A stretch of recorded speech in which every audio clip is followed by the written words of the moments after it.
They were doomed at birth, but have been able to break stereotypes. At the Department for Severely Disabled Children at the Elat'ma orphanage, there are hardly any bedridden residents left, although before no one could have imagined them sitting up without help. In fact, this is a hospice for children with mental, neurological and physical problems. Many doctors still don't believe it could be possible. Here is our report.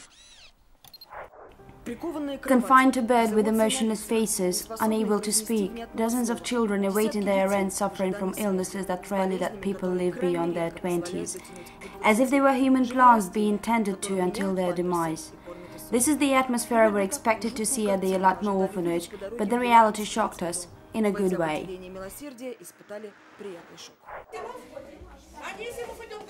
Instead of pain and agony, we found happiness. The first to meet us is Andrusha. He looks like he's 4, though he's about to turn 18. He was bedridden for over 10 years. Now Andrusha can walk. His absent feet are replaced by prosthetics. He has learned to swing, climb and flip pages with the 4 fingers of his disabled arm. This victory is greater than any Olympic gold. Come on! Wow! Come on, Andrusha! Well done! Gala, who is 16, was once unable to even hear commands of an instructor, but on this day she reacted to her own name. Her caretakers couldn't even believe it. A caretaker said Gala and she turned, which surprised us. Another caretaker called from another side and she turned that way, so we realized she could hear us. Now Gala can't recall living in silence. If adults are talking nearby her, she's all ears. No one blames her for listening in. Gala is very busy. The children's schedule here is mapped out minute by minute. Massage and training with orthopedic equipment lasts 3 hours daily. Some children like Nastya can walk without assistance or equipment. To help the children up to a vertical position, this equipment is used, one for everyone. And all orthopedic equipment and prostheses are tailor-made. This frame is fixed with elastic bands to position the muscles correctly. Get your legs together, you can do it. Well done.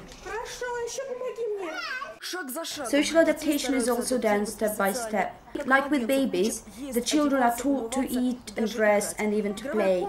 The game room, which wasn't here just a few years ago, is never empty.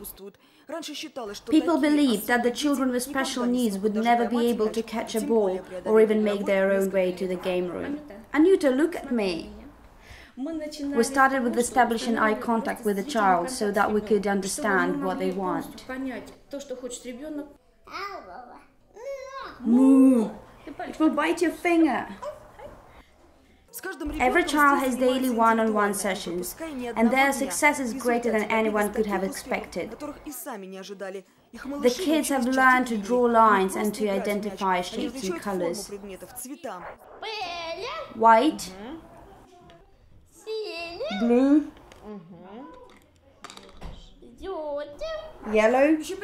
5 years ago, these children could only sit in their beds with support and had difficulty recognizing people.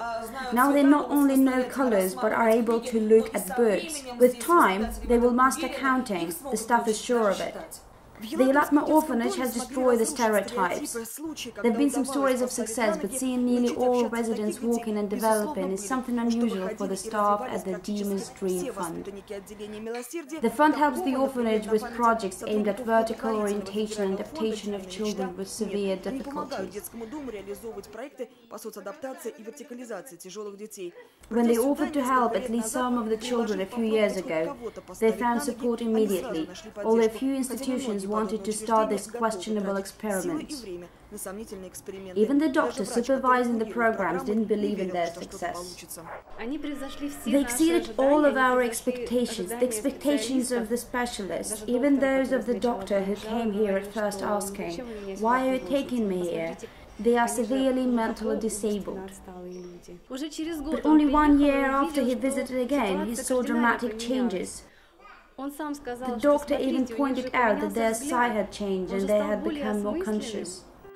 Life here has changed since 2008, when the first attempts to put children on their feet were made.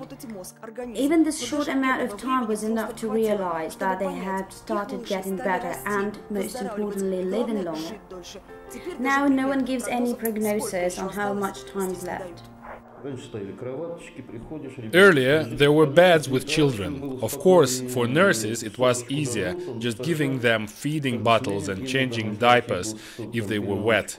And that was it. And now they are like tiny puppies, crawling everywhere wanting to play. So we need more space here, more room for games. There will be more space for classes here in Elat'ma.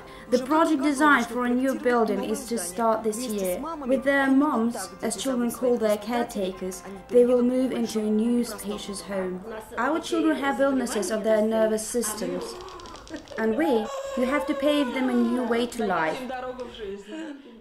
Yes, look at them. It was something to dream about, to have this home and these children.